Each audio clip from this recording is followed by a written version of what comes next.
El análisis dimensional es aquella técnica que va a relacionar a las magnitudes físicas que participan en un fenómeno físico como el cambio de posición de una partícula, circunferencia o la caída de una presión a través de una válvula correcta.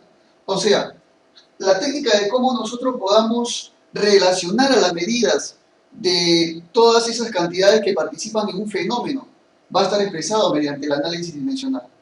Claro que sí.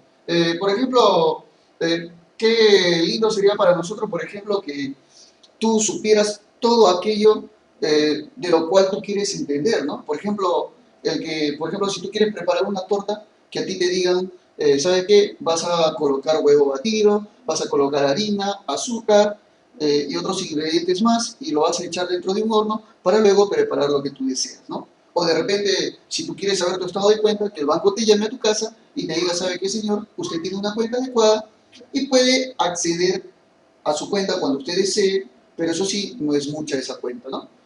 O sea, nosotros quisiéramos saber todo aquello de lo que está ocurriendo o lo que nos pasa alrededor. Y eso es bueno, porque obviamente es la información que uno desea. Entonces, esa información está relacionada con lo que viene a ser la medición. O sea, medir aquellos fenómenos que ocurren es muy importante. Es por eso que el tema de medición no escapa por nosotros. La medición puede estar clasificada en dos tipos: medición directa y medición indirecta. Una medición directa es aquella que se realiza comparando directamente la unidad con la cantidad a medir. O sea, por ejemplo, yo quiero medir la altura de un edificio, entonces, ¿qué es lo que hago? Voy a comparar, pero teniendo obviamente en cuenta la unidad o la cantidad que voy a medir, ¿no? Eso vendría a ser una medición directa. Pero una medición indirecta es aquella en la cual se efectúa mediante una fórmula o utilizando instrumentos de medición. Por ejemplo, si yo quiero saber de repente cómo va a caer una piedra desde un edificio de 5 metros de altura, entonces, ¿qué es lo que haría? Utilizar un cronómetro para medir el tiempo, o de repente, si tú conoces física, bien, utilizas la ecuación de caída libre que te da el tiempo de caída de un objeto. Entonces, cualquiera de las dos mediciones es apta para podernos expresar de qué es lo que estamos hablando, o sea, de una medición adecuada. La medición y magnitud es la operación que se permite expresar a una propiedad o un atributo físico en forma numérica. Es precisamente la medida. O sea, la medición va a representarnos esa cantidad o el atributo que nos va a dar a una magnitud. Pero obviamente, para que nosotros podamos hablar de medición, o sea, para que nosotros podamos medir algo, necesitamos en primer lugar definir qué cosa es una magnitud, porque magnitud es aquello lo cual vamos a medir. Muy bien. Por eso diremos nosotros, la noción de magnitud está inevitablemente relacionada con la medida de que se denominan magnitudes a ciertas propiedades o efectos observables de un sistema físico que pueden ser expresados en forma numérica, o sea, en otros términos, las magnitudes son propiedades o atributos medibles. Claro, o sea, nosotros vamos a decir, en otras palabras, que magnitud es todo aquello susceptible a ser medido. O sea, todo aquello que se puede medir es una magnitud para nosotros.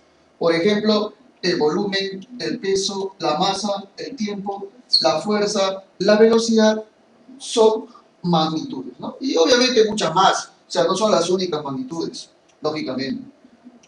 Una nota. Si nosotros queremos medir una cantidad de una magnitud que se compara con otra de su misma especie, o sea, quiere decir que si tú quieres comparar magnitudes, estas deben ser de la misma especie. Por ejemplo, si yo quiero comparar de repente la altura de un árbol con la altura de un edificio, puedo hacerlo porque se trata de magnitudes de la misma especie. Yo te puedo decir, por ejemplo, la altura del edificio es el triple de la altura de este árbol. O de repente la altura del edificio es 10 veces más que la altura del árbol. Pero no podría comparar de repente aquellas magnitudes que no son de la misma especie.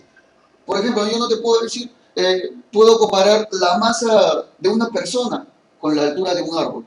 No podría comparar eso. ¿Por qué? Porque no se tratan de magnitudes de la misma especie. No. Segunda nota.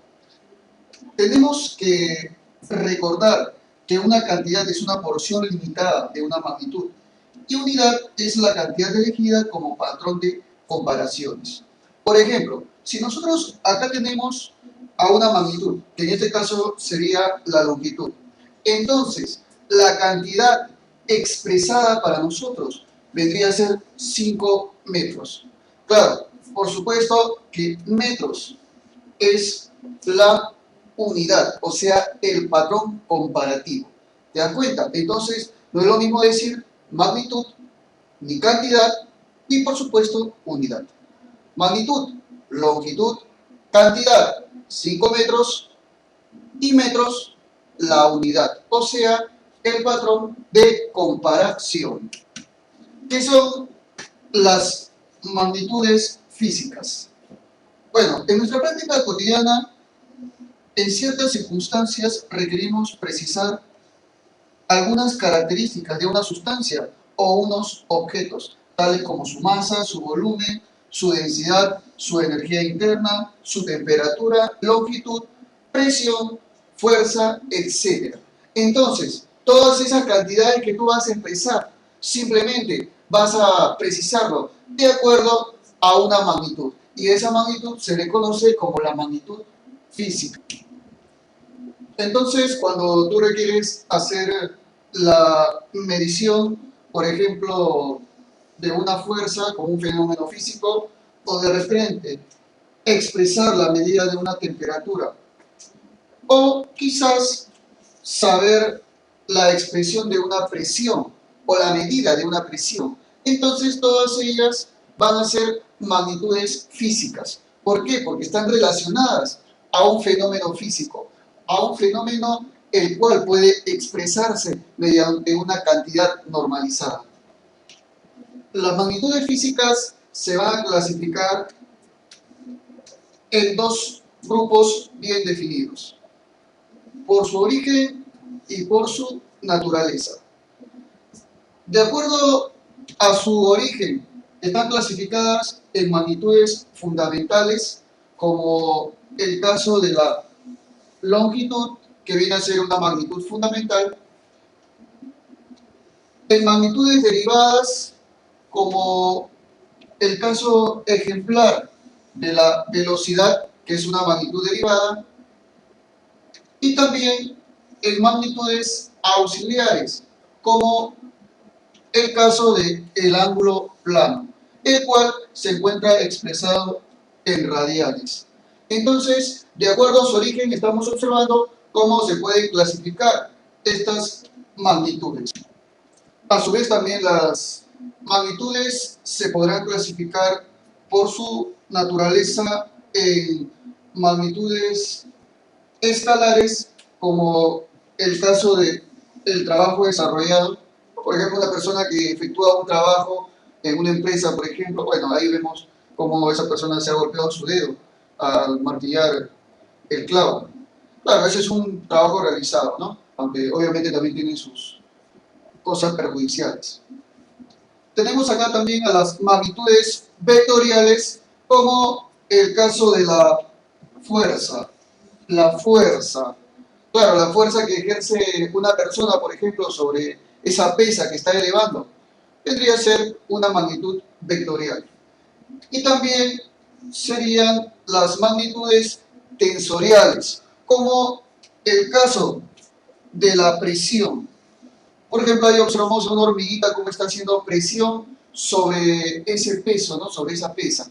Claro, eso vendría a ser un ejemplo de presión. Entonces, estos son los tipos de magnitudes clasificados de acuerdo a su naturaleza.